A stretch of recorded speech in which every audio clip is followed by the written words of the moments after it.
નમસ્કાર વિદ્યાર્થી મિત્રો, તમારું ખૂબ ખૂબ સ્વાગત છે મારી આ ચેનલ સ્ટડી વિથ નેન્સીમાં। જો હજી સુધી તમે મારી આ ચેનલને સબસ્ક્રાઇબ ના કરી હોય તો જલ્દીથી સબસ્ક્રાઇબ કરજો। આજે આપણે પ્રકરણ નંબર 4 સાદા સમીકરણ સ્વાધ્યાય 4.1નો પ્રશ્ન નંબર 3 જોઈશું। તો જુઓ, અહીં આપણને પ્રશ્ન નંબર 3 આપેલો છે કે નીચેના સમીકરણોની ચલની જુદી જુદી કિંમત મૂકી ઉકેલો।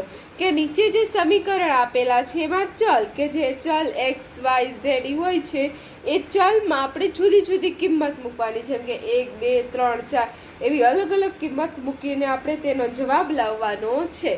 તો આવી રીતે આપણે જવાબ લાવીએ ને પદ્ધતિને શું કહે છે? પ્રયત્ન અને ભૂલની રીતે। કે આપણે આગળ જે દાખલા ગણશું એ આપણે પ્રયત્ન અને ભૂલની રીતે કરવાનો છે। કે એક કિંમત મૂક્યા, એ જો આપણને આપેલું છે સમીકરણ, એમાં p ની જગ્યાએ આપણે આ જે p છે એની જગ્યાએ એક કિંમત મૂકી, એનાથી જવાબ ના આવ્યો તો બીજી મૂકવાની, બીજાથી ના આવે તો ત્રીજી મૂકવાની। એવી રીતે પ્રયત્ન કરતે રહેવાનો, ભૂલ થાય તો પાછો પ્રયત્ન કરતો રહેવાનો। તો આ પ્રયત્ન અને ભૂલની રીતથી આપણે જોશું દાખલા। તો જુઓ, પહેલો દાખલો શું આપેલો છે કે 5p + 2 = 17।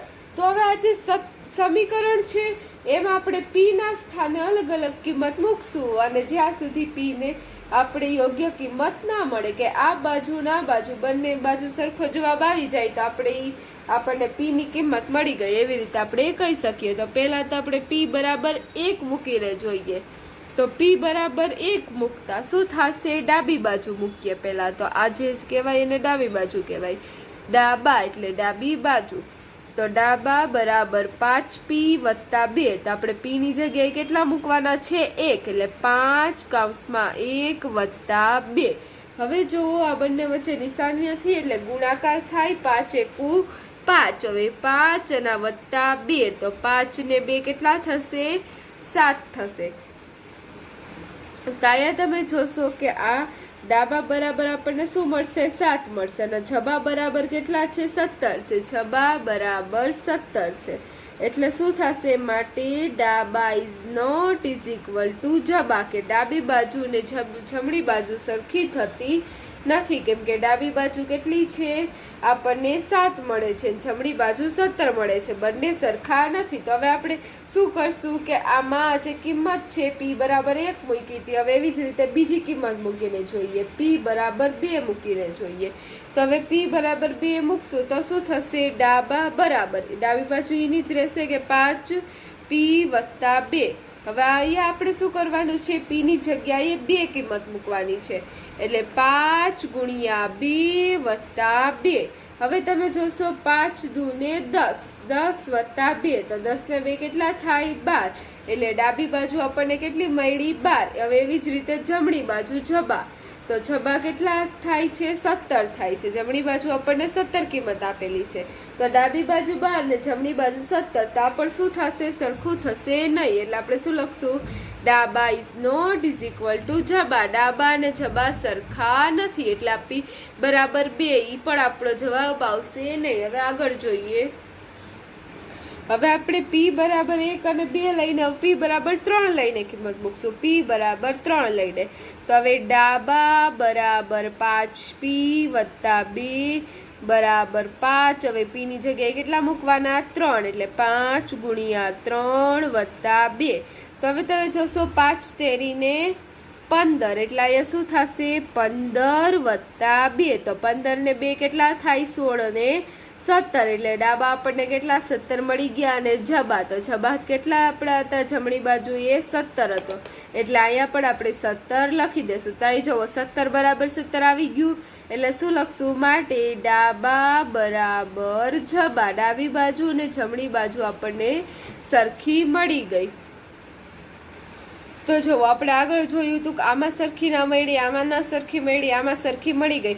p બરાબર આપણે 3 મૂક્યો તો આપણને જવાબ કેટલો? 17 મળી ગયો। તો જી કિંમતે આપણે p માં જી કિંમત મૂકી અને આપણને જવાબ મળી જાય તો તે કિંમત આપણો ઉકેલ કહેવાય।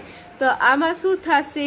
ઉકેલ આપણે લખીએ કે ઉકેલ બરાબર શું થશે? p = 3 એ આપણો ઉકેલ થઈ ગયો। તો જો આપણો પહેલો દાખલો થયો।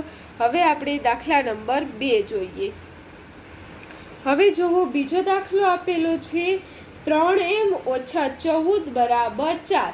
તો આ સમીકરણનો પણ આપણે આગળના સમીકરણનો જેવી રીતે ઉકેલ કર્યો હતો તેવી જ રીતે ઉકેલ કરશું. સૌથી પહેલા m બરાબર આપણે કેટલી કિંમત મૂકી દઈએ, m બરાબર 1 કિંમત મૂકીએ. તો જુઓ m બરાબર 1 કિંમત મૂકતા શું થશે, આપણે ડાબી બાજુમાં મૂકશું કિંમત અને આપણો જવાબ જમણી બાજુ સાથે આવે તો શું થાય, ઉકેલ મળી જાય. તો ડાબી બાજુ બરાબર કેટલા છે, 3m ઓછા 14. તો હવે જુઓ 3m, એમની જગ્યાએ આપણે 1 કિંમત મૂકવાની, 3 ગુણ્યા 1 ઓછા 14, 3 એકુ 3 અને હવે 3 ઓછા 14. તો 3 માંથી 14 જાય તો આ આગળ કોઈ નિશાની નથી એટલે વત્તાની નિશાની સમજવાની. વત્તા ઓછા ઓછા, 14 માંથી 3 જાય એટલે કેટલા વધે, 11 વધે. તો હવે 11 પણ કેવા 11 વધશે, -11 વધશે, કેમ કે મોટી સંખ્યા 14 ની આગળ કેની નિશાની છે, માઇનસની નિશાની છે. તો આ શું આપણે શું આવ્યું, -11. એ આપણને ડાબી બાજુ મળી. જ્યારે જમણી બાજુ જબા કેટલા છે, 4 છે. 4 હતા તો આ તમે જોશો ડાબા -11 ને જબા 4. તો આમાં ડાબા is not is equal to જબા. ડાબી બાજુ ને જમણી બાજુ સરખી નથી.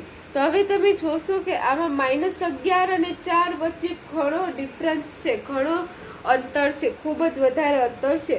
તો હવે આપણે m બરાબર 2 અને 3 ને એવી કિંમત મૂકશું તો આપણને ખબર જ છે કે એમાંથી જવાબ આવશે જ નહીં, કેમ કે આ બંને વચ્ચે કેટલું ખૂબ જ વધારે અંતર છે. એટલે કેમ કે -11 અને 4 વચ્ચે ખૂબ જ વધુ અંતર છે. એટલે આપણે 2 અને 3 નહીં, થોડીક મોટી સંખ્યા મૂકીએ અને આમાં જવાબ જુઓ માઇનસમાં આવ્યો અને આપણે જવાબ કેટલા છે, ધન છે. એટલે આપણે થોડીક મોટી સંખ્યા લેશું જેથી આપણો જવાબ પ્લસમાં આવે. તો હવે જુઓ m થી મોટું 2, 3, 4 નહીં, પણ હવે આપણે m બરાબર 5 લઈને જોઈએ. તો m બરાબર 5 લઈને જોઈએ એટલે ડાબી બાજુ તો આપણી તેની તે થશે 3m ઓછા 14. આમાં આપણે m ની જગ્યાએ કેટલા 5 મૂકવાના, 3 ગુણ્યા 5 ઓછા 14. તો 3 ગુણ્યા 5, 3 પંચાને 15, 15 ઓછા 14. તો 15 માં 14 જાય એટલે 1 વધે, ડાબા આપણને 1 મળ્યા અને જબા જમણી બાજુ કેટલી હતી, અહીંયા 4 હતી એટલે જબા બરાબર 4. તો આમાં પણ શું થશે, ડાબા ને જબા સરખા થશે નહીં. એટલે લખશું ડાબા is not is equal to જબા. તો આ પણ આપણો ઉકેલ થશે નહીં. તો હવે જુઓ m બરાબર 6 મૂકીને જોઈ લઈએ. m બરાબર 6 મૂકતા તો હવે જુઓ ડાબી બાજુ આપણી શું થશે, ડાબા બરાબર 3m ઓછા 14 બરાબર. હવે m ની સ્થાન ઉપર 6 મૂકવાના, 3 ગુણ્યા 6 ઓછા 14. તો હવે જુઓ 6 તેરીને 18, 18 ઓછા 14. તો 18 માં 14 જાય તો કેટલા વધશે, 4 વધશે. તો આપણને ડાબા કેટલા મળ્યા, 4. અને હવે આપણે જબા જમણી બાજુ આપણી કેટલી હતી, 4 જ હતી. તો આ જુઓ ડાબા પણ 4 ને જમણા પણ 4, બંને કેવા 4 4 મળી ગયા. એટલે આપણે શું લખશું, માટે ડાબા બરાબર જબા. ડાબા અને જબા કેવા થશે, સરખા થશે. તો આપણો જો ઉકેલ મળી ગયો કે m બરાબર આપણે 6 મૂક્યા તો આપણને ડાબા અને જબા મળી ગયા. એટલે આપણે લખી દઈએ ઉકેલ શું થશે, m બરાબર કેટલા મૂકવાના, 6 મૂકવાથી આપણને ઉકેલ મળે છે. તો આ જોવો આપણને બીજા દાખલાનો જવાબ આવી ગયો અને અહીં આપણો જે પ્રશ્ન નંબર 3 હતો તે પૂર્ણ થાય છે. જો તમને વિડીયો પસંદ આવ્યો હોય તો લાઈક શેર સબસ્ક્રાઈબ કરજો. જો હજી સુધી તમે મારી આ ચેનલને સબસ્ક્રાઈબ ના કરી હોય તો જલ્દીથી સબસ્ક્રાઈબ કરજો જેથી તમને મારા બધા જ વિડીયો સૌથી પહેલાં મળી રહે. જો તમને વિડીયો પસંદ આવ્યો હોય તો તમારા ફ્રેન્ડ્સને પણ જરૂરથી શેર કરજો. Thanks for watching.